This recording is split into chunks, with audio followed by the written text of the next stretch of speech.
اس reality کا حصہ ہو سکتا ہے کہ جس کو ہم تلاش کرنے کی کوشش کر رہے ہیں، تو پھر ہمارے درمیان جھگڑا نہیں ہوتا، ہمارے درمیان فساد نہیں ہوتا، ہم ایک دوسرے کو قبول کر سکتے ہیں۔ لیکن اگر ہم ایک دوسرے کو قبول کرنے کی صلاحیت ختم کر دیں گے اور ایک دوسرے سے نفرت کے راستے پہ چل پڑیں گے، تو پھر ہمیں کسی دشمن کی ضرورت نہیں ہے۔ جب کرائسس ہوتا ہے تو کرائسس کے اندر لیڈرشپ کا کام یونیفائر کا ہوتا ہے، لیڈرشپ کا کام ڈیوائڈر کا نہیں ہوتا۔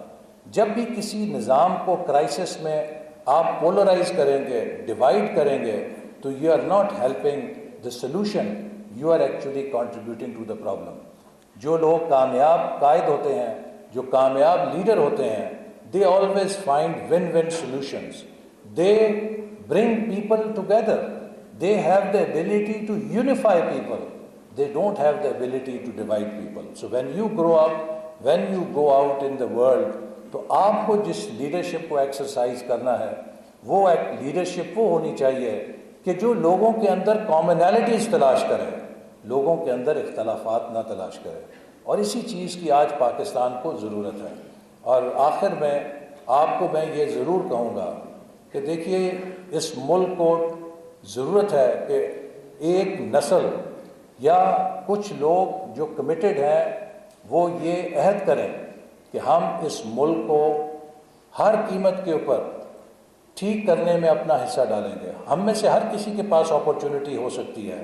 میں نے جب واٹن سے MBA کیا تو فارچون 500 کمپنیز کے دروازے کھلے تھے، لیکن میں واپس پاکستان ایک شعوری فیصلے کے ساتھ آیا، اور مجھے معلوم تھا کہ میں واٹن MBA کر کے جا رہا ہوں تو یہ نہیں ہوگا کہ وہاں پہ میرے لیے ریڈ کارپٹ ہوگا، یہ نہیں ہوگا کہ وہاں پہ مجھے استقبال کر کے کسی اچھے منصب پہ بیٹھا دیا جائے گا۔ میں اپنے وطن جا رہا ہوں جو 3rd ورلڈ کا ملک ہے، وہاں پہ پرابلمز بھی ہوں گے، وہاں پہ لیگ پولنگ بھی ہوگی، وہاں پہ ہر قسم کے مسائل بھی ہوں گے، لیکن میں نے اپنے حصے کا وہاں پہ ایک آگ کو بجھانے کے لیے اپنے حصے کی بوند ڈالنی ہے، اور جو بھی حالات ہوں گے تو مجھے اس سے مایوس نہیں ہونا، بلکہ یہ عہد کرنا ہے کہ میں نے زیادہ محنت کرنی ہے۔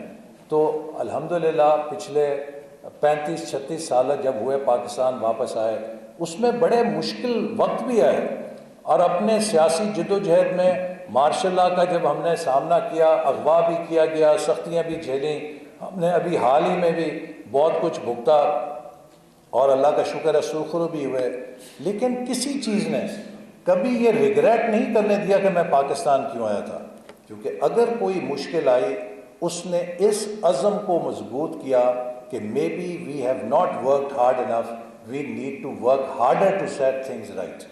تو this should be the approach کہ اس ملک کو ہم ہی نے ٹھیک کرنا ہے، اور آپ کی نسل کے لیے چیلنج یہ ہے کہ ہماری نسل آج جب 75ویں سالگرہ پہ کھڑی ہے تو ایک بوجھ کے ساتھ کھڑی ہے کہ ہم وہ ڈریمز فلی ریئلائز نہیں کر سکے، چاہے وہ ویژن 2010 تھا، ویژن 2025 تھا، جو ہم چاہتے تھے ملک کو 75ویں سالگرہ تک حاصل ہوں۔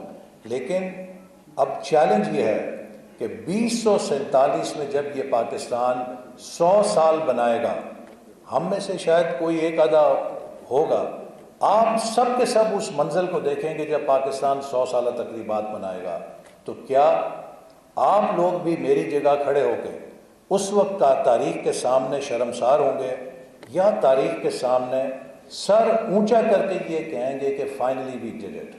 اور اگر آپ نے وہ منزل پانی ہے کہ پاکستان 2047 تک دنیا کی پہلی 10-15 معیشتوں میں شامل ہو جائے، تو اس کے لیے ہمیں ایک دوسرے کے ساتھ مل کر پازیٹیو سینرجی اور کولیبریٹو لیڈرشپ کے ساتھ آگے بڑھنا ہوگا۔ اپنے ملک سے نفرت کو، تعصب کو اور اختلاف کو ختم کر کے اس ملک کے اندر ایک اس کی کلیکٹیو آئیڈینٹی پیدا کر کے سب کو ایک سانجھا بنا کے ہمیں آگے چلنا ہے ایک فیملی کی طرح۔ دس is the way forward for Pakistan, اور ہمیں ایک دوسرے کو تانا زنی کرنے سے، ایک دوسرے کو غداری کے سرٹیفکیٹ دینے سے اس ملک کو ہم آگے نہیں لے کے جا سکتے۔ We are all Pakistanis, neither we can eliminate PMLN nor PPP, nor PTI, nor Jamaat Islami, nor JUI, nor MQM. All of these parties are Pakistani parties and all of them mean well for Pakistan in their own ways. So we have to accept کہ آپ نے یہاں سے اسلام آباد جانا ہے، کوئی کہہ سکتا ہے میں موٹر وے سے جاؤں گا، کوئی کہہ سکتا ہے میں جی ٹی روڈ سے جاؤں گا، کوئی کہہ سکتا ہے چھوڑو یار ڈرائیونگ کیا کرنی ہے، ریل کار سے ریلوے کے ساتھ چلتے ہیں. لیکن یہ اختلاف جو ہے، اس بات کا اختلاف تو ہو سکتا ہے کہ ہم نے اسلام آباد کیسے پہنچنا ہے، لیکن اس کا اختلاف نہیں ہے کہ سب کی منزل اسلام آباد ہوگی. سب کی منزل بہتر پاکستان ہے، مستحکم پاکستان ہے، مضبوط پاکستان ہے. اسے کیسے حاصل کرنا ہے، اس کے لیے سب کی رائے مختلف ہو سکتی ہے، which is part of reality. جیسے میں نے کہا ڈیموکریسی کے اندر ہو سکتا ہے. تو لہٰذا انہی الفاظ کے ساتھ میں، چونکہ مجھے میٹنگ میں بھی شریک ہونا ہے، آخر میں میری یہ ایک استدعا ہے یونیورسٹی کی فیکلٹی سے. ہم نے ایک پروجیکٹ شروع کیا ہے 5 UATs کا. دیکھیے، اگر ہمارے ہمسایہ ملک میں IIT ایک گلوبل برانڈ بن گیا ہے تو کیا وجہ ہے کہ UAT ایک گلوبل برانڈ نہیں ہے؟ تو میں نے سارے وائس چانسلرز کو UAT کے یہ کہا ہے کہ یہ ہمارا بھی فرض ہے کہ اگلے 5 سالوں میں ہم سب مل کر پاکستان کی UATs کو بھی IITs سے بڑا گلوبل برانڈ بنائیں. اور اس مقصد کے لیے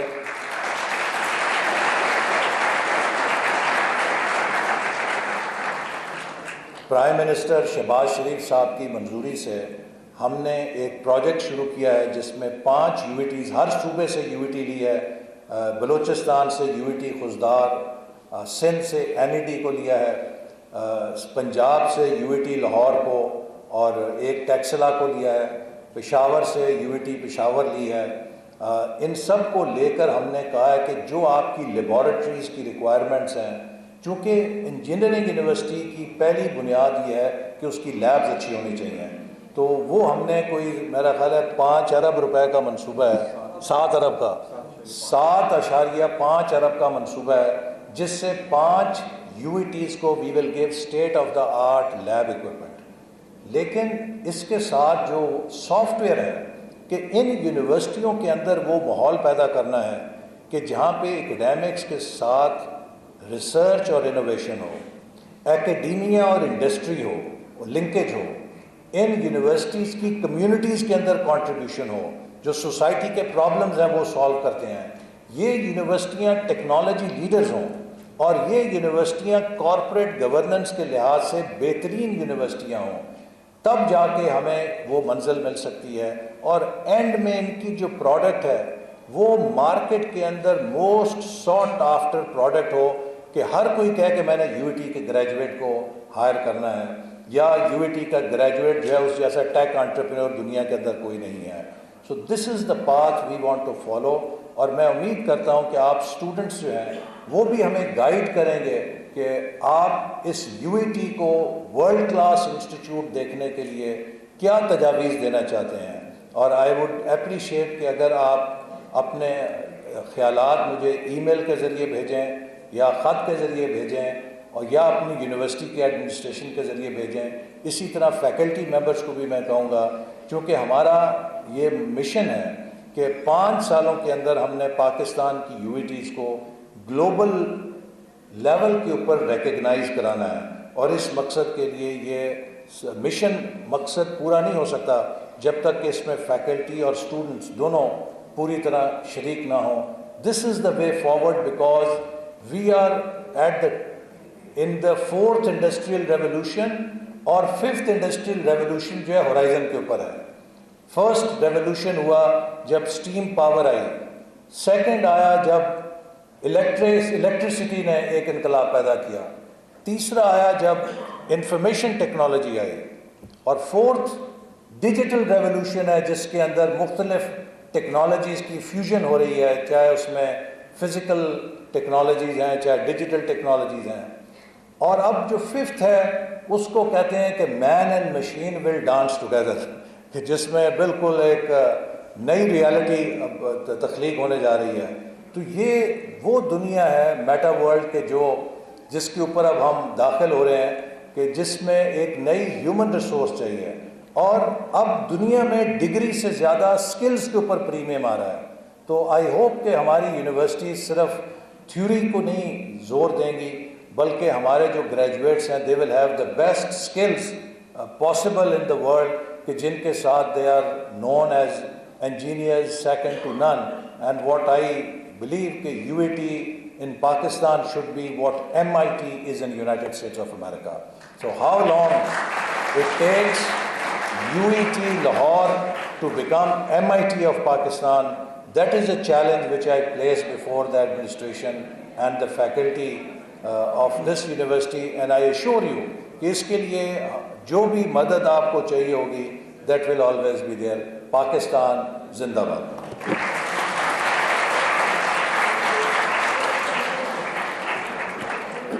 تھینک یو سر. آپ کی پرسنالٹی اور آپ کا آج کا خطاب ڈیفینیٹلی اسٹوڈنٹس کے لیے ہم سب کے لیے موٹیویشن کا باعث ہے.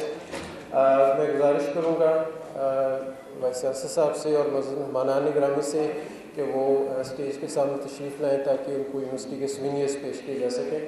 اور آج کی اس تقریب کے انعقاد کے لیے میں خاص طور پر chairperson chemical department D S A صاحب احمد نویس صاحب اور باقی کولیگس کا شکریہ ادا کرتے ہوئے انہوں نے بڑے شارٹ نوٹس پہ اس ہیلپ کی اور آج اس فنکشن کا انعقاد ممکن ہو سکا.